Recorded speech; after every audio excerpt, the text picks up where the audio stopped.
Shalom, Bapak Ibu, saudara-saudara yang kekasih dalam Tuhan Yesus Kristus. Mari kita mempelajari lagi firman Tuhan, dan sebelumnya marilah kita berdoa.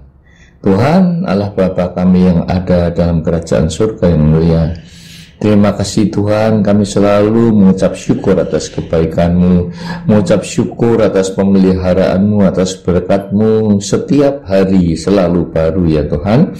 Kali ini Tuhan kami ingin mempelajari firman-Mu, kiranya urapi lidah dan bibir hamba-Mu dengan Roh Kudus, supaya hamba-Mu berkata-kata sesuai dengan keinginan hati-Mu dan isi hati-Mu ya Tuhan. Demikian juga Roh Kudus, urapi para pendengar firman ini supaya mereka mendapatkan hikmat untuk mengerti akan firman-Mu dan melakukannya dalam kehidupan mereka sehari-hari. Berbicaralah Tuhan, kami siap untuk mendengarkan. Dalam nama Tuhan Yesus kami berdoa dan mengucap syukur. Amin. Saudara-saudara, kali ini kita akan belajar firman Tuhan dengan topik anjing-anjing. Dalam Wahyu 22 ayat 15 ditulis, tetapi anjing-anjing dan tukang-tukang sihir, orang-orang sundal, orang-orang pembunuh, penyembah-penyembah berhala, dan setiap orang yang menyukai dusta dan yang melakukannya tinggal di luar. Maksud tinggal di luar adalah tidak masuk kerajaan surga. Dan Alkitab tidak pernah menulis bahwa ada binatang yang dapat masuk surga. Kali ini saya akan berkonsentrasi pada anjing-anjing, orang-orang Sunda. Mengapa dikatakan anjing-anjing akan tinggal di luar? Ternyata anjing adalah gambaran dari sifat laki-laki. Anjing mempunyai sifat yang jelek, yaitu sekalipun dia sudah diberi makan dengan dog food sampai ke daging, namun ketika dia berada di luar rumahnya dan melihat kotoran manusia, maka dia cenderung mendekatinya karena ingin memakannya jika tidak dilarang oleh pemiliknya. Itulah sifat laki-laki. Sekalipun istrinya cantik dan setia melayani dia, tetapi masih ada juga laki-laki yang mencari kepuasan nafsunya di luaran, yaitu dengan mengunjungi tempat-tempat pelacuran, berzina, sampai selingkuh, mempunyai wanita idaman lain di luar yang sampai berakibat pada perceraian. Ayat ini juga mengatakan bahwa sundal atau pelacur juga tidak dapat masuk ke surga. Demikian juga dalam 1 Korintus 6 ayat 9 dikatakan bahwa orang cabul, orang berzina, banci, pemburit tidak akan mendapatkan bagian dalam kerajaan Allah. Saudara-saudara, Tuhan itu menyayangi orang-orang banci, lesbian, pemburit, yaitu yang perilaku seksnya menyimpang. Tetapi Dia sangat membenci pada dosa perbuatan yang mereka lakukan. Dalam perikop nasihat tentang percabulan di 1 Korintus 6 ayat 12-20, silakan membaca, dikatakan bahwa tubuh bukanlah untuk percabulan, melainkan tubuh untuk Tuhan dan Tuhan untuk tubuh. Karena tubuh dan hidup kita sudah bukan milik kita lagi. Kita sudah dibeli lunas oleh darah Kristus. Orang yang sudah dibeli akan menjadi budak dari pembelinya dan sudah tidak mempunyai hak apapun atas hidupnya. Apapun yang diperintahkan oleh tuannya, dia harus melakukannya. Sekali lagi, apapun itu, sekalipun dipukuli, disiksa, diperlakukan tidak adil, dia tetap harus melayani tuannya dalam segala hal. Sekalipun itu menyangkut tindakan yang tidak berperi kemanusiaan, karena sekali lagi dia telah dibeli oleh tuannya. Begitu juga Kristus yang telah membeli kita lunas dengan darahnya yang tidak ternilai harganya, membeli kita dengan hidupnya sampai mati di atas kayu salib. Barang siapa mengikatkan dirinya pada perempuan cabul, maka dia akan menjadi satu tubuh dengan dia, dan keduanya menjadi satu daging, seperti dalam ikatan perkawinan yang suci, di mana laki-laki dan wanita juga menjadi satu daging. Tetapi sangatlah disayangkan bahwa janji pernikahan untuk tetap setia dalam suka dan duka sampai maut yang dapat memisahkan mereka ternyata sering dilanggar, terutama oleh mayoritas suami yang digambarkan dengan sifat anjing tadi. Saudara-saudara, kita harus mengikatkan diri pada Tuhan, menjadi satu roh dengan Dia, karena Yesus Kristus adalah mempelai pria kita dan kita adalah mempelai wanitanya. Sama dengan janji perkawinan, saudara dan saya juga harus setia kepada Kristus, baik dalam suka maupun duka. Siapakah yang dapat memisahkan kita dari kasih Kristus? Penindasan, atau kesesakan, atau penganiayaan, atau kelaparan, atau ketelanjangan, atau bahaya, atau pedang? Lagu I Have Decided to Follow Jesus merupakan kisah nyata dari satu keluarga di desa Asan di India yang dibunuh oleh pemimpin dan penduduk desa setempat karena tidak mau meninggalkan Kristus. Mula-mula anaknya yang dibunuh, lalu istrinya, dan akhirnya kepala keluarga itu sendiri. Lirik lagu yang menggambarkan tidak ada apapun yang dapat memisahkannya dari keputusannya untuk mengikut Yesus. Sekalipun berjalan sendiri, dia tetap mengikut Yesus dan tidak akan ingkar, yaitu ketika kedua anaknya dibunuh di hadapannya. Salib di depannya dan dunia di belakangnya. Dikatakan ketika istrinya dibunuh dan akhirnya dia sendiri yang dibunuh. Tetapi karena kesetiaannya kepada Kristus sampai mati itu, maka setahun kemudian seluruh penduduk desa itu menerima Kristus sebagai juru selamatnya.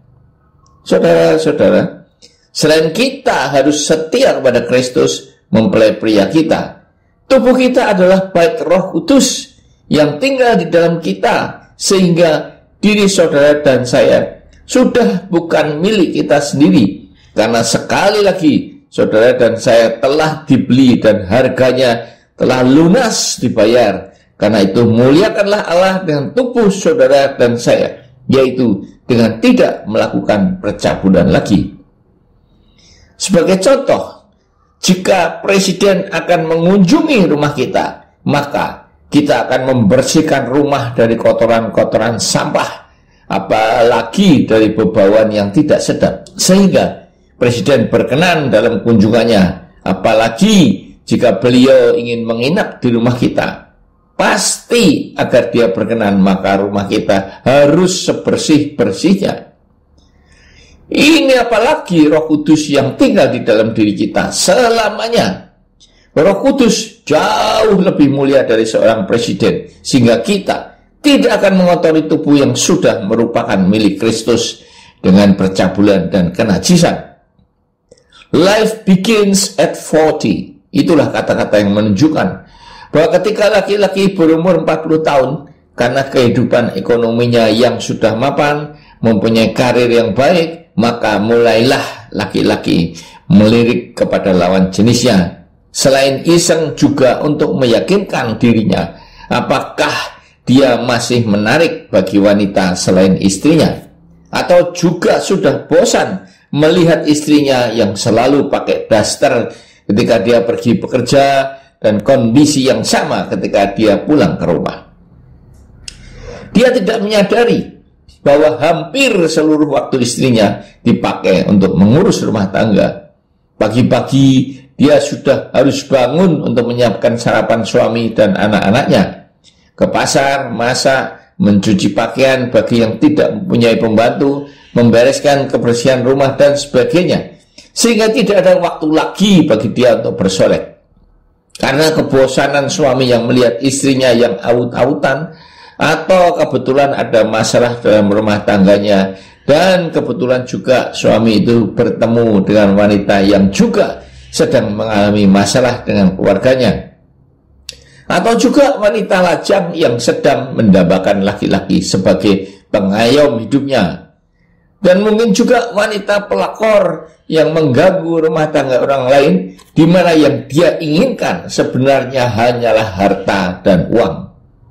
Maka mulailah suami itu membandingkan istrinya dengan wanita tersebut.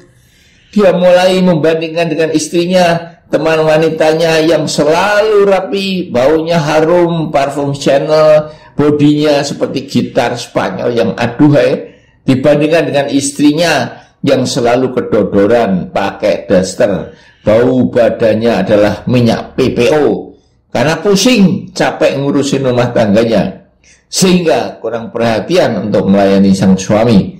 Dan lain-lain alasan yang membuat suami itu mulai tertarik kepada wanita lain. Dan akhirnya terjadilah perzinahan yang berlanjut dengan perselingkuhan sampai dapat terjadi perceraian. Inilah gambaran dari sifat anjing yang tidak pernah puas dengan istri yang cantik, melayani suami dengan segenap kasihnya, istri yang tetap setia kepada suaminya apapun yang dialami, baik dalam suka maupun duka. Semuanya itu dia lupakan dan lebih tertarik dengan wanita lain, sekalipun belum tentu wanita itu mencintainya dan mau melayani seperti istrinya. Sehingga kadang-kadang suami itu membuat kebenaran sendiri dengan berpikir bahwa mungkin ini adalah jalan dan rencana Tuhan untuk meninggalkan istrinya dan hidup bersama wanita lain. Saudara-saudara, terutama bapak-bapak yang saat ini juga berperilaku seperti anjing-anjing dalam kitab Wahyu 22 ayat 19, bertobatlah mulai saat ini. Sadarlah bahwa hari Tuhan, yaitu kematian dan kedatangan Tuhan Yesus yang kedua turun di awan, tidak ada seorang pun yang tahu, karena dapat terjadi setiap saat. Sehingga jika saudara tidak bertobat, maka saudara akan tinggal di luar, di mana hanya kertak gigi dan siksaan lautan api akan saudara alami selamanya bersama Babel besar, ibu dari wanita-wanita pelacur besar yang merusakkan bumi dengan percabulannya. Amin. Marilah kita berdoa. Tuhan, terima kasih atas firman-Mu yang mengingatkan kami, terutama para suami yang digambarkan sebagai anjing-anjing yang tidak pernah puas dengan kesetiaan dan pelayanan istrinya dengan membanding-bandingkannya dengan wanita lain. Biarlah firman-Mu dan Roh Kudus menjamah setiap suami yang tidak setia kepada istrinya, agar insaf dan sadar, sehingga tidak berzina dan melakukan percabulan lagi. Singkapkanlah kebenaran kepada mereka, agar mereka tidak membuat kebenaran sendiri yang tidak takluk kepada firman Tuhan. Tuhan, kami juga berdoa bagi mereka yang sakit, tolong jamah dia dan sembuhkanlah oleh bilur-bilur-Mu. Begitu juga bagi saudara-saudara kami yang sedang mengalami masalah, berikanlah mereka ketekunan dan tahan uji, menunggu saatnya Engkau melepaskan mereka dari jeratan masalah-masalahnya. Bapa, hamba-Mu berhenti berbicara, tetapi Roh Kudus teruslah bekerja memimpin kehidupan anak-anak-Mu yang mendengarkan firman ini, agar mereka tidak hidup dalam percabulan lagi. Dalam nama Tuhan Yesus, kami berdoa dan mengucap syukur. Amin.